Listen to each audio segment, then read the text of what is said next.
Il suffit de regarder autour de nous, il y a partout des traces du passé. Vous le savez, la région Occitanie est l'une des plus riches en patrimoine.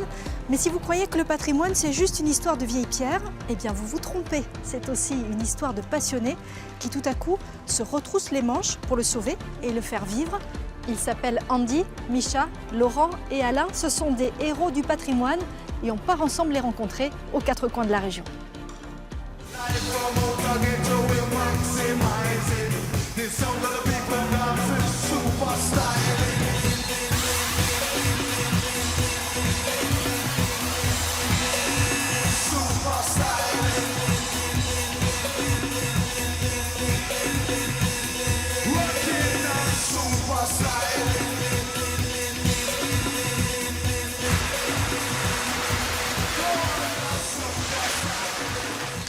Vous vous demandez ce qu'on vient de vous montrer? Qui c'était ce gars derrière les platines? Eh bien c'est Andy, notre prochaine rencontre.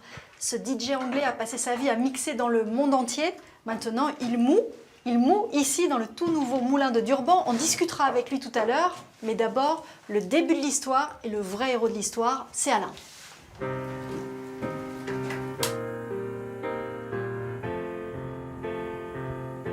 Et Alain Riboleda, c'est le maire de cette petite commune d'Urban, 162 habitants. On est à 15 km d'Auch, c'est ça Alain? Oui. Sur la colline, l'endroit idéal pour rebâtir un moulin. Mais il faut quand même expliquer que dans les archives, il y avait la trace d'un ancien moulin. Pourquoi vous avez eu envie de le reconstruire, vous? Parce qu'un moulin à vent, c'était un équipement qui était absolument indispensable dans une commune rurale. Le moulin, la forge étaient des endroits où les gens venaient très régulièrement. Et on a pensé que, même si on n'a plus besoin aujourd'hui de moudre du grain, le moulin à vent pouvait apporter à la commune et à la petite région, par l'image qu'il véhicule, pouvait servir le tourisme, l'économie, la culture, la pédagogie.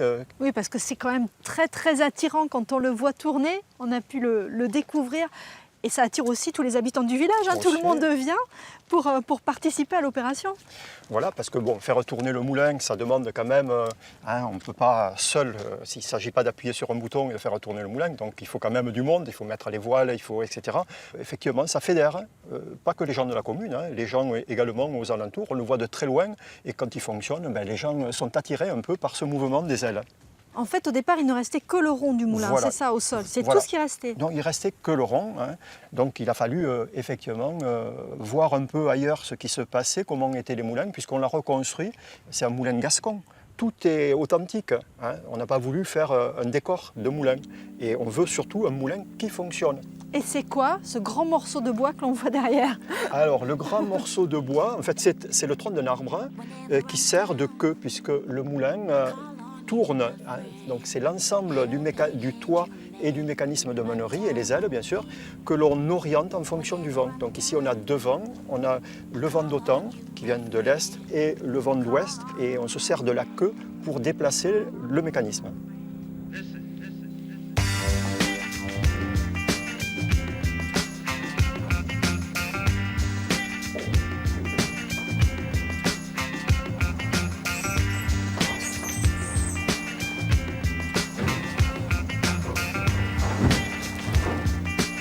Patrick, vous habitez Durban, vous vous passionnez pour ce moulin. Alors expliquez-moi comment ça fonctionne, c'est magnifique. Alors le gros arbre que vous voyez entraîne par le biais des pales cette pièce qu'on appelle le rouet, qui va entraîner cette pièce-ci qui s'appelle la lanterne. La lanterne qui va entraîner l'arbre principal pour entraîner la meule. Et après, on met le grain et il n'y a plus qu'à faire la farine. Voilà, tout à fait.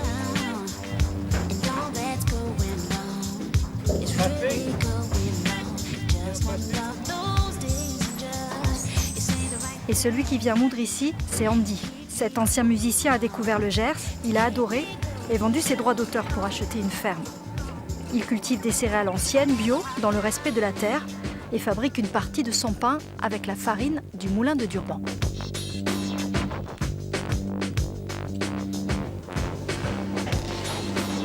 Elle est bien la farine, Andy? Oui, on voit que, en fait, si vous le touchez, vous voyez que c'est fraîche. Et un des gros intérêts des meules en pierre, c'est que la farine, ça reste fraîche, donc on garde tous les éléments nutritifs du blé. C'est ce qui vous intéressait, vous, ici, dans ce moulin? Les meules de cette qualité, ça m'intéresse. Aussi, bien sûr, l'aspect vent, parce que nous, on travaille avec les chevaux de trait, donc on est un peu dans une démarche d'être autonome des énergies fossiles. Le vent, mais aussi quand il n'y a pas de vent, il y a un moteur qui permet de faire tourner et de fabriquer tous les jours. Et bien voilà, c'est ça qui est sympa ici, c'est que c'est pas un musée, c'est un truc pratique qui va fournir de la farine de la qualité pour la communauté. Donc nous, on va moudre ici régulièrement. Vent ou sans vent, on peut quand même profiter du moulin. Alors ici à Durban, on est vraiment au four et au moulin parce qu'ils ont tout prévu, y compris le four pour faire cuire le pain à partir de leur farine. Oh là là, elle est superbe cette table. Regardez ce pain, ça donne juste envie de goûter. Là, vous allez pouvoir faire des choses merveilleuses avec ce moulin et les bons produits qu'il y a ici. Alain. Bien sûr, mais le moulin et puis les équipements annexes vont nous permettre de faire des événements autour des produits de qualité du Gers. Ces produits sont nombreux, il n'y a pas que le pain. Et Andy, vous qui êtes anglais, quel regard vous portez sur ce petit village qui s'est lancé dans cette aventure? Donc ici, c'est vrai que c'est un conseil municipal extraordinaire, vu qu'ils ont fait autour de nous. Mais il y a la capacité locale de s'organiser et de faire des choses. Dans les petits villages et petites villes en Angleterre, il n'y a plus rien. Donc il n'y a pas le moyen de faire ce qu'ils font ici. Et donc, une des plusieurs raisons pourquoi j'habite ici. Vous pouvez rester, en plus vous avez les clés du moulin. Voilà. Oui, je sais où ils sont les clés maintenant. Il a confiance, donc moi, je vais essayer de ne pas casser les voiles. Nous, on avait le moulin, donc on lui prête le moulin et puis il nous fera un concert par an, ce qu'il sait faire. Hein. C'est un bon deal. Voilà. Pour moi, c'est un très bon deal parce que jouer 2-3 morceaux comparé à construire un moulin, c'est pas très compliqué. Vous avez raison. Mais surtout alors, ne ratez pas les soirées ici à Durban. Andy qui va venir mixer au pied du moulin. À mon avis, il va y avoir un monde fou, un monde de dingue.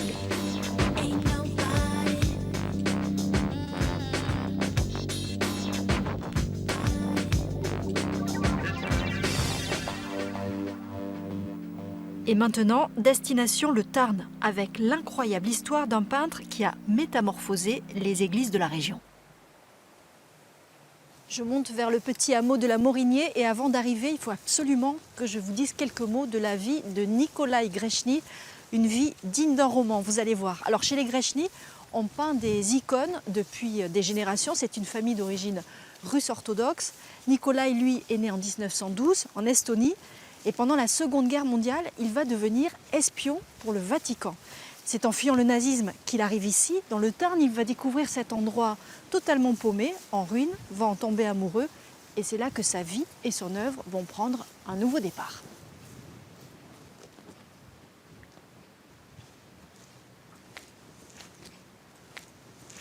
Michel, c'est un endroit incroyable ici. Oui, c'est un endroit vraiment merveilleux.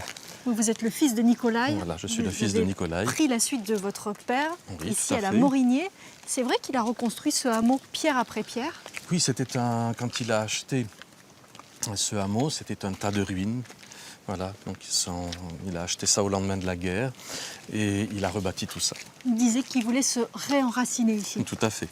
Et son grand rêve, c'était de construire une chapelle. La voici. Voilà. D'abord, c'était de construire une cathédrale quand il était Ah, petit. En carrément. grandissant, le rêve a réduit et c'est devenu une chapelle. On va la découvrir, cette chapelle.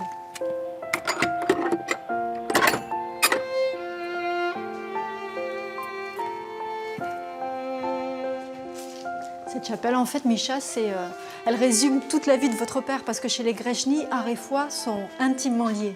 Tout à fait. Tout à fait. C'est vraiment l'œuvre chérie de mon père, sa chapelle. Et qui est une chapelle, mais en même temps un musée d'art religieux, étant donné que par son métier, il s'est intéressé à l'art sacré, l'art religieux de sa terre d'accueil. Ça, c'est une pièce qui est importante. Elle date du XIIIe siècle, elle a été trouvée dans les Pyrénées. Voilà, tout à fait. Et c'était en fait sa pièce préférée, étant donné que c'est un Christ qui a un visage très particulier. C'est un Christ il y a ce visage paisible, mais en même temps glorieux, qui se rapproche de la manière de représenter le Christ sur la croix dans l'art byzantin, où avant tout il est glorieux, parce par la mort, il a vaincu la mort. Alors l'art byzantin, justement, c'est ce que votre père a apporté dans la région. Avec Tout ses à fait. fresques, Avec puisqu'il ses est fresques. considéré comme l'un des plus grands fresquistes contemporains, Oui. Nicolae Grechny. Qu'est-ce qu'elles ont de particulier, ces fresques que l'on découvre là? Alors, d'une part, donc c'est de la fresque, c'est-à-dire que ce n'est pas une peinture murale ordinaire, c'est une peinture qui est faite sur du mortier frais, donc qui demande une grande rapidité d'exécution. Et ensuite, c'est une fresque qui correspond donc à tous les critères de la peinture byzantine, qui sont avant tout donc une écriture. On peut comparer ça à une bande dessinée. Ah oui? Une bande dessinée, puisque c'est un moyen par l'image de placer sur les murs la parole de Dieu. Il en a fait combien? Oui, il a fait à peu près 80 chantiers en France, essentiellement dans le sud-ouest, et ça peut aller d'une église entièrement décorée ou à de simples fonds Ah, c'est baptismaux. une œuvre monumentale. Ah, c'est une œuvre monumentale. Et alors là, c'est intéressant. Voilà, je voulais vous montrer ça. Regardez, ça c'est Nicolae Grechny qui est représenté ici. C'est votre papa et il était toujours en short. Voilà, il était toujours en short. Voilà, il était un petit peu le loup blanc. Voilà, il était reconnu à son short. Donc ici, il présente sa chapelle et en même temps, c'était souvent sur beaucoup de fresques un moyen de les signer. On retrouve de temps en temps des autoportraits dans ces fresques. Il était très original, votre père. Ah oui, c'était un personnage hors du commun, un personnage vraiment original. Moi, je suis dingo, on le dit dans le pays. Depuis ma petite enfance, je rêvais de construire une chapelle. Et j'ai été élevé dans le principe de toujours réaliser ce qu'on rêve.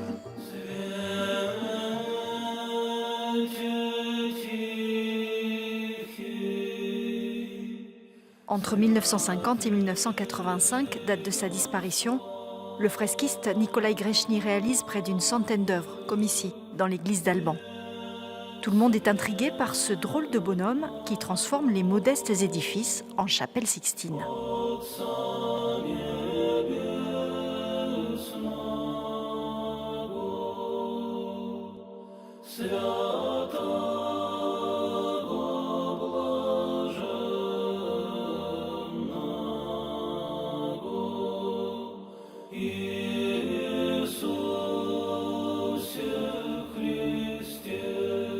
Regardez bien les détails. Nicolae aimait représenter des personnes qu'il connaissait, comme ici, son maçon, dessiné dans le voyage en Égypte.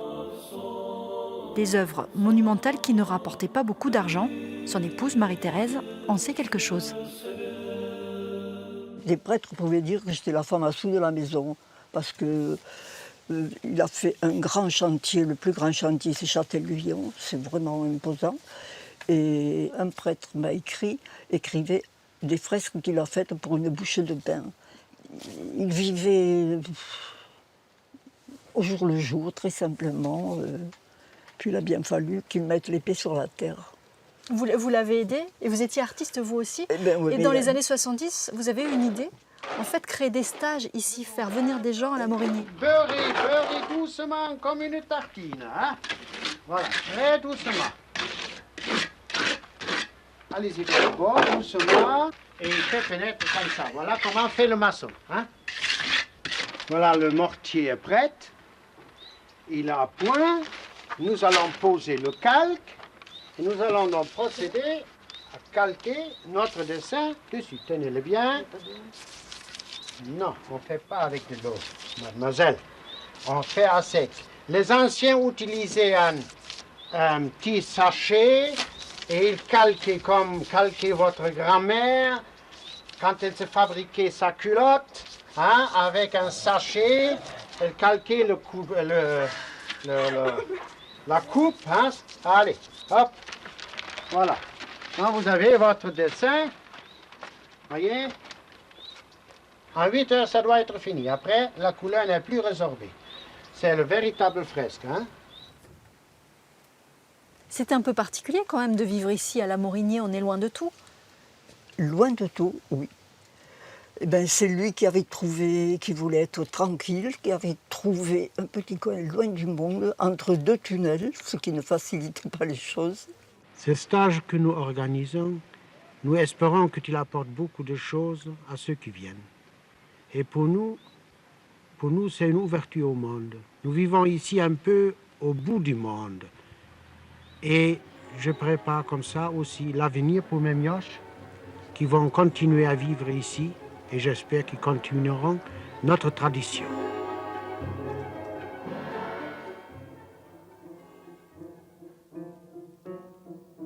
Michel, Alouchka, on peut les manger, vos œufs? Oui, ce sont des œufs d'ornement pour la table de Pâques. Et elle les donne aux amis. Micha, cet atelier, vous le connaissez par cœur, mais quand vous étiez petit, ça vous faisait pas forcément rigoler de venir ici? Non, ça ne me faisait pas rigoler tous les jours, parce que le matin à 8 h, pendant toute la saison de stage, quand j'avais 11, 12, 13 ans, il fallait que je sois présent. Votre père venait vous chercher même quand vous Il étiez en train de pêcher? Si j'étais au milieu du Tarn en train de pêcher, il venait me chercher le matin, oui. Voilà. Donc après, il a fallu prendre la suite de votre papa. C'était obligatoire, ça, vous ne pouviez pas faire autrement? Alors, pour mon père, cette suite était importante. En revanche, moi, je ne me suis jamais posé de questions sur le type de métier que je voulais avoir. Voilà, parce que même si c'est pas facile tous les jours, c'est une liberté. C'est une liberté, c'est un type de vie et voilà, c'est une grande bénédiction d'avoir un métier comme ça. Mais c'est un sacré héritage quand même là que vous avez sur les épaules, ce hameau, toute cette œuvre. Oui, c'est un petit peu lourd sur les épaules. Est-ce que vous êtes devenu un héros du patrimoine un peu malgré vous? Ah, ça, je ne sais pas si je suis un héros du patrimoine. Peut-être qu'au Japon, on me mettrait, je serais classé monument historique, j'en sais rien. Mais, mais voilà, mais c'est ma vie. Je ne pensais pas que les choses puissent être autrement.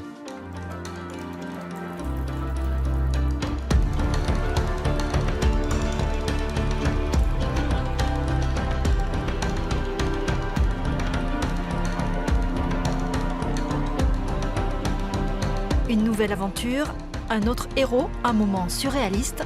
Nous voilà dans le Lot. On a une vue incroyable ici, Laurent, sur la vallée du Lot et sur Saint-Cyr-la-Popie, qui est sans doute l'un des plus beaux villages de France. Vous êtes professeur d'histoire, poète, et vous avez découvert Saint-Cyr grâce à un homme illustre. Qui ça? Oui. André Breton, donc le fondateur du surréalisme, qui a découvert ce village en 1950, le long d'une route inaugurée par les citoyens du monde. Il était au volant de sa petite voiture un soir d'été 1950. Depuis Cahors, et donc il a découvert la nuit tombante au feu de Bengale, la ville illuminée, qu'il décrira comme une rose impossible dans la nuit. Et le lendemain, par-delà de nombreux sites d'Europe ou d'Amérique, il dira qu'il aura cessé de se désirer ailleurs.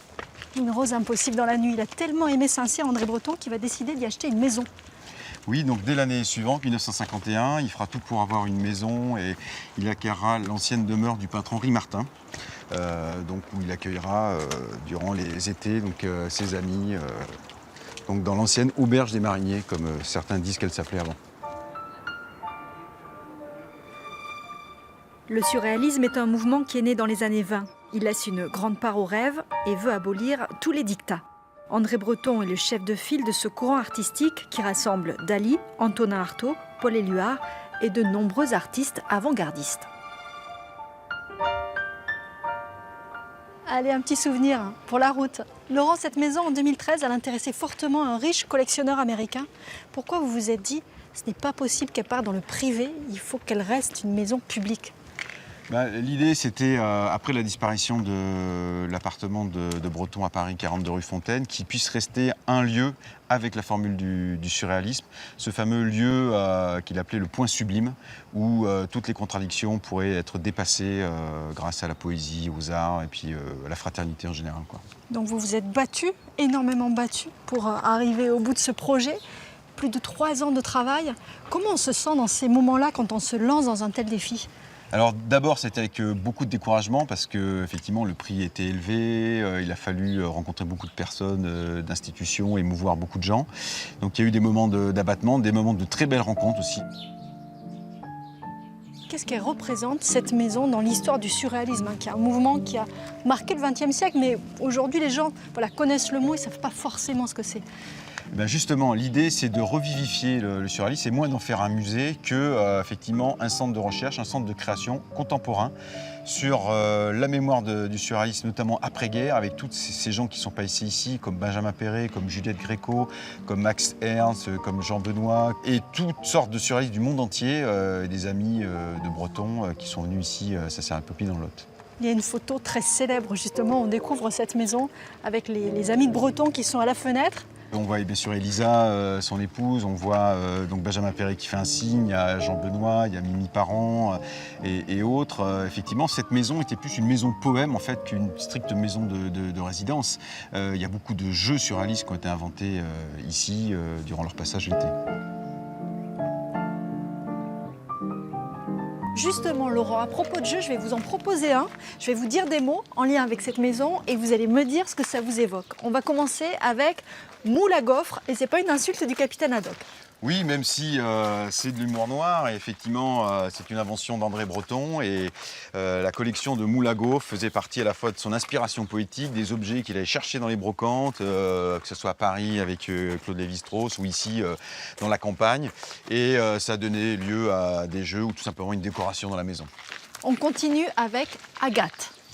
Alors, les agates, c'était toutes les pierres qu'il pouvait ramasser dans le Lot, à qui il donnait ce nom, qui inspirait sa poésie. Il a écrit un très beau texte qui s'appelait « Langage des pierres » avec d'autres surréalistes. Et ces pierres pouvaient avoir autant de valeur pour lui qu'un tableau de Picasso ou un masque océanien. Oui. Et si on finit avec cadavre? Alors, cadavre, ça paraît moins drôle, même si les cadavres exquis servent ce jeu de langage où on mélangeait des textes produits ou découpés par les uns et les autres. Pouvait être drôle, mais en fait s'ancrer surtout dans ce traumatisme de la Première Guerre mondiale, des gueules cassées auxquelles ces jeunes gens donc, ont été confrontés.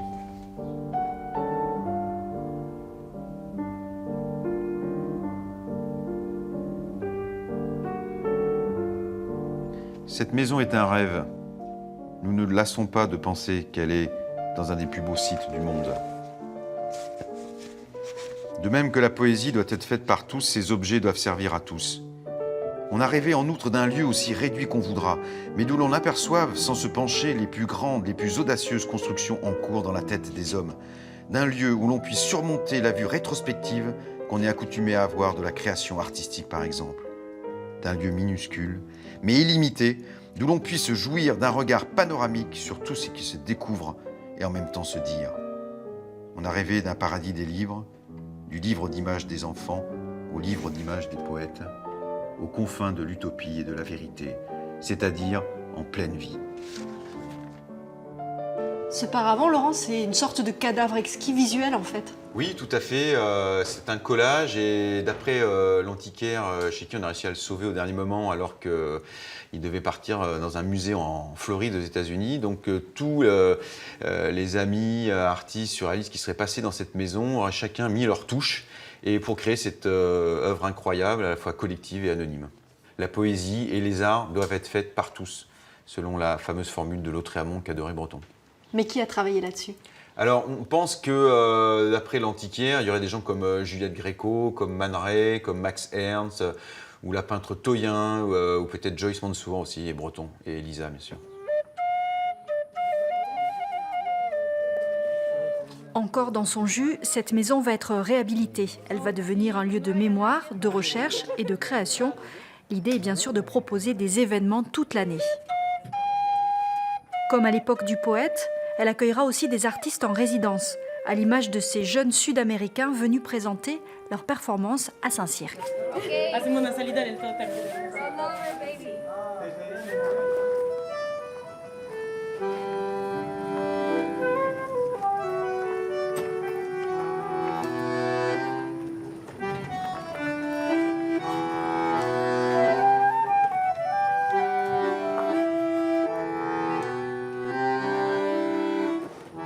Le fait de venir présenter votre création ici à la Maison Breton, quel est le message que vous venez faire passer?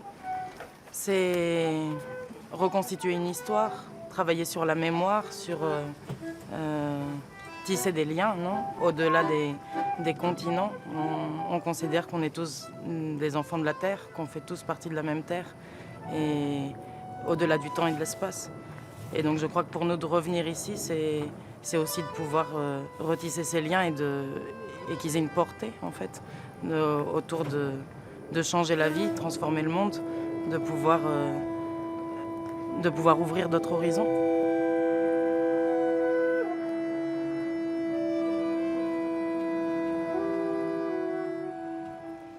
Laurent, en fait, le surréalisme, ce n'était pas juste un mouvement artistique, c'était un vrai projet de société. Tout à fait. D'ailleurs, comme le disait Marcel Duchamp, un des grands amis d'André Breton, c'est plus un état d'esprit, donc un style esthétique. Et on peut tout à fait imaginer qu'un certain nombre des mouvements communautaires nés dans les années 60-70 jusqu'à aujourd'hui sont nés dans des modes de vie inventés ici dans le Lot, dans cette maison. Mais 68 est un peu né ici à Saint-Cyr. D'une certaine manière, peut-être, oui. Et André Breton disait le partage doit toujours l'emporter. Oui, il le disait d'ici, comme d'autres lieux, le bureau de recherche surréaliste ou la galerie La Gradiva. Ces lieux doivent être faits pour tous, et comme la poésie. C'est une belle conclusion. Bravo et merci Laurent. Et justement, on a partagé avec vous un peu de ces histoires, de ces rencontres, de ces passions de nos héros du jour. Et qui sait, ces sauveurs de patrimoine, ça sera peut-être vous la prochaine fois.